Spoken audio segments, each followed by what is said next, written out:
ఎందుకో సిగ్గెందుకో ఇంతలోనే అమ్మాయికి అంత సిగ్గు ఎందుకో ఇంతలోనే అమ్మాయికి అంత సిగ్గు ఎందుకో ఎందుకో సిగ్గెందుకో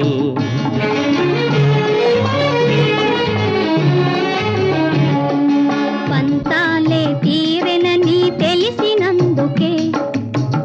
మనసులు కలిసినందుకే అందుకే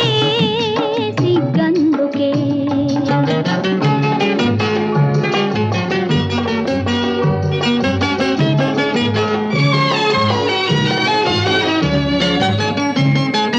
చిన్ననాటి చిలిపి తలపు ఇన్నాళ్లకు వలపు పిలుపు